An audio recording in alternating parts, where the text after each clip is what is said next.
전도서 10장 1절에서 11절까지 말씀을 교독합니다. 죽은 파리들이 향기름을 악취가 나게 만드는 것 같이 적은 우매가 지혜와 존귀를 난처하게 만드느니라. 지혜자의 마음은 오른쪽에 있고 우매자의 마음은 왼쪽에 있느니라. 우매한 자는 길을 갈 때에도 지혜가 부족하여 각 사람에게 자기가 우매함을 말하느니라. 주권자가 내게 분을 일으키거든 너는 내 자리를 떠나지 말라. 공손함이 큰 허물을 용서받게 하느니라. 내가 해 아래에서 한 가지 재난을 보았노니 곧 주권자에게서 나오는 허물이라. 우매한 자가 크게 높은 지위들을 얻고 부자들이 낮은 지위에 앉는도다. 또 내가 보았노니 종들은 말을 타고 고관들은 종들처럼 땅에 걸어 다니는도다. 함정을 파는 자는 거기에 빠질 것이요 담을 허는 자는 뱀에게 물리리라. 돌들을 떠내는 자는 그로 말미암아 상할 것이요 나무들을 쪼개는 자는 그로 말미암아 위험을 당하리라. 철 연장이 무디어졌는데도 나를 갈지 아니하면 힘이 더 드느니라. 오직 지혜는 성공하기에 유익하니라. 같이요. 주술을 베풀기 전에 뱀에게 물렸으면 술객은 소용이 없느니라. 아멘. 할렐루야. 하나님의 크신 은혜와 평강이 오늘도 변함없이 여러분 가운데 가득 넘치기를 주님의 이름으로 축원합니다. 어제 우리가 어디까지 함께 말씀을 나누냐면 이 해 아래에서 일들이요 우리의 기회, 즉 우리의 선택들이나 우리의 수고나 노력에도 불구하고 일이 반드시 우리 뜻대로만 진행되지는 않는다. 그래서 우리가 허탈하고 또 허무함을 느낀다 하였어요. 모든 되어지는 일들은 우리의 기회로만 이루어지는 것이 아니라 궁극적으로는 시기, 즉 하나님의 정하신 때라고 하는 하나님의 손에 의해서 이루어진다 말씀을 드렸습니다. 그리고 그 하나님의 정하신 때는 당장 우리의 눈으로 보기에는 참 헤아리기 어려운 그러한 모습일 때가 많다. 이제 이렇게 말씀을 드렸어요. 그러면 자 여기에서 이제 인생에 크게 두 가지 반응이 나오게 됩니다.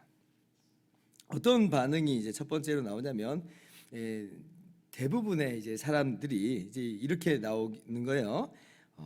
하나님이 정하신 대로 다 된다면 아니 그러면 인생이라는 게 그거나 이거나 어차피 다 그렇게 돼버리겠네 라고 하면서 그냥 되는 대로 살지 라고 하는 태도로 나오게 돼요. 이게 이제 뭐냐면 숙명론이라고 그래요. 하나님께서 정하신 때대로 되는 거라며 라고 하면서 어떤 의미에서는 자기의 삶을 자포자기하듯이 그냥 살아가는 거예요. 어차피 내 뜻대로 되는 것도 없으니까 그냥 지금 이 순간을 마음껏 즐겨 네가 원하는 대로 그냥 살아 라고 이제 하는 거죠. 혹은 이제 비슷한데 약간 또 다른 방향이 또 나오기도 해요. 그렇게 하나님의 정하신 때에 대해서 크게 반발하고 반항하는 이제 사람들도 있을 수 있습니다. 하나님이 정하신 때대로 되는 거라며 되는 거라고? 아니 세상에 그게 어떻게 그럴 수가 있어? 라고 이제 반항을 하는 거예요. 예를 들면 삶에 갑작스러운 고난이 막 찾아왔어요. 내가 잘못한 것도 아닌데 잘못 선택한 것도 아니고 그런데 그냥 한 대 얻어맞듯이 삶에 고난이 막 찾아왔어요. 그러면 아니 세상에 하나님 어떻게 이렇게 하실 수 있냐고, 왜 나한테 이렇게 가혹하시냐고 하면서 하나님을 떠나버리는 거예요. 하나님한테 막 분을 내면서 떠나버리는 거죠. 하나님이 정하신 때대로 된다고 했으니까 이거 다 하나님이 나한테 지금 이렇게 하신 거 아니냐고 라고 하면서 하나님한테 성을 내는 거예요. 오늘 말씀 4절이 의미하는 바가 그런 의미입니다. 세상에서는 어때요? 주권자가 화를 내더라도 그 자리를 떠나진 않아요. 그 자리를 떠났다가 무슨 봉변을 당하려고 떠나겠어요? 안 떠나요. 그런데 이제 마치 이 세상에 정말 참된 주관자이신 하나님께 어떻게 보면 그런 고난과 재난을 받아들이게 될 때에 그때 뭐 하라는 거예요? 떠나지 말라는 거예요. 세상에서도 안 떠나는데 어떻게 하나님 앞에서 그렇게 떠나려고 하느냐. 근데 어리석은 사람들은 어떻게 해요? 떠나버린다는 거죠. 떠나버린다는 거예요. 그래서 오늘 말씀은 이러한 이 부류의 사람을 이제 우매자라 이렇게 얘기해요. 우매자다. 우매자의 마음으로 산다라고 하는 거예요. 그럼 왜 사람들이 이런 우매한 그런 마음으로 사는가라고 할 때에 그것은 이제 이 시각이 어디에만 머물러 있는 거냐면 해 아래만 보기 때문에 그렇습니다. 해 아래만. 그냥 해 아래에서 이루어지는 것만 보니까 그냥 숙명론에 빠져서 자포자기하듯이 살든지 아니면은 분을 내고 성을 내면서 살든지 그러는 거예요. 잘 모르겠으니까 어떻게 하든지 뭐 어떻게 보든지 이게 다 알 수가 없으니까 이걸 그냥 자기가 풀다가 그냥 그렇게 엉뚱하게 풀어버리는 거예요. 엉뚱하게. 그런데 이제 이러한 그 우매자의 모습 말고 지혜자의 마음, 지혜자의 모습이 또 있습니다. 이 사람들은 반대예요. 자, 하나님의 시기가 있는 줄을 알아요. 그러나 이 지혜자들은 그렇기 때문에 오늘 주어진 시간들을 성실하게 감당하고 최선을 다해서 감당하는 사람들입니다. 그러니까 나의 기회라고 하는 것, 그러니까 나의 선택들이나 수고나 노력들이라고 하는 게 결정적인 조건은 아니에요. 뭐 어떤 일을 이루어내는 결정적인 조건은 아니에요. 그런데 이 지혜자는요, 무엇을 함께 보고 있냐면 하나님의 정하신 때라고 하는 것이 나의 이 기회를 사용하여 내가 하는 선택들과 수고와 노력들을 사용하여 일하시는 것이므로 힘을 다하는 거예요. 그러니까 내가 인생을 좌우하거나 내가 역사를 좌우한다는 것은 절대 아니에요. 그렇게 안 나와요. 그러나 하나님께서 역사를 운행하시고 하나님의 정하신 때를 하나님께서 이루어 가실 때는 바로 우리의 이러한 선택들과 수고와 노력들을 사용하는 것을 안다는 거죠. 그래서 힘을 다하는 겁니다. 예를 들면 한 영혼이 구원을 받는 것, 이거는요 하나님께서 영원전에 택하신 바죠. 하나님께 이 구원이 달려 있잖아요. 자, 그런데 하나님께서 그를 구원하실 때에 뭘 사용하세요?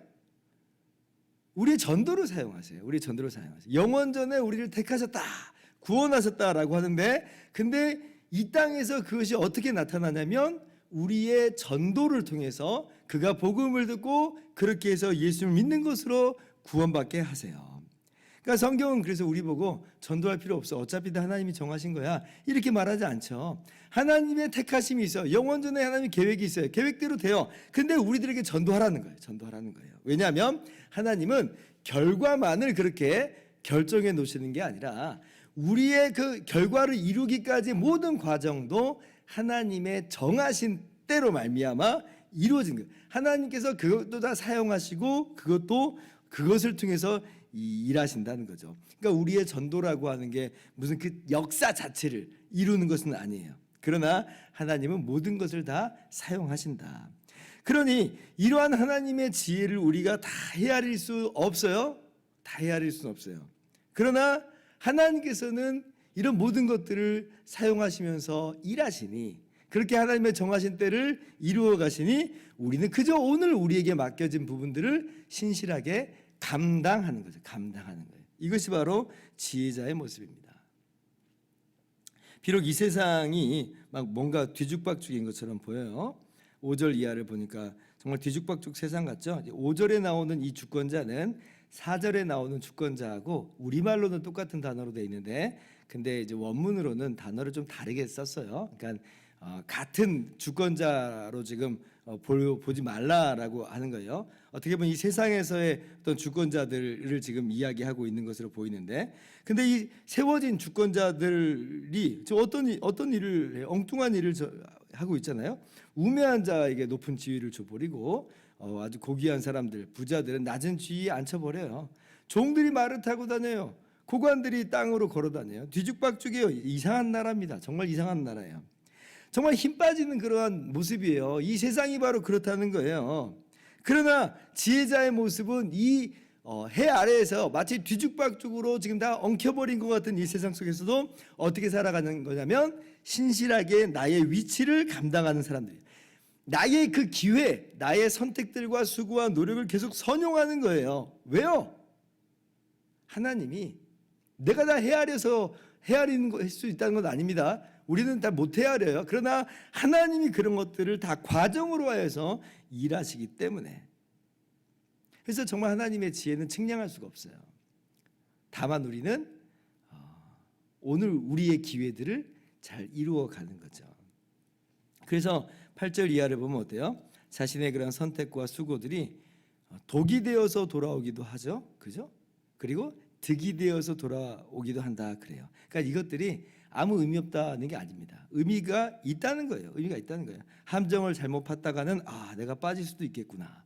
담을 헐었다가는 뱀에게 물리겠구나 라고 해야 되는 거예요.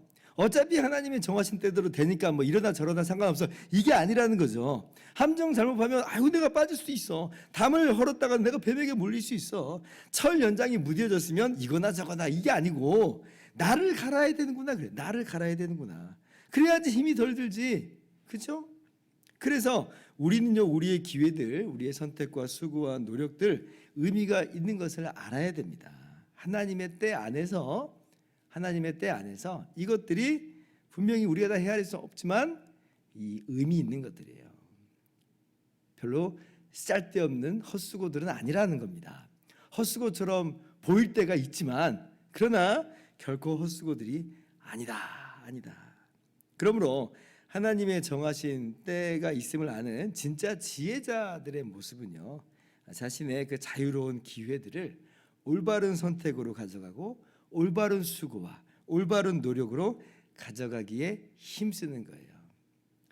이것이 오늘 누구의 삶이 되어야 되느냐라고 할 때에 이것이 우리의 삶이 되어야 된다는 겁니다.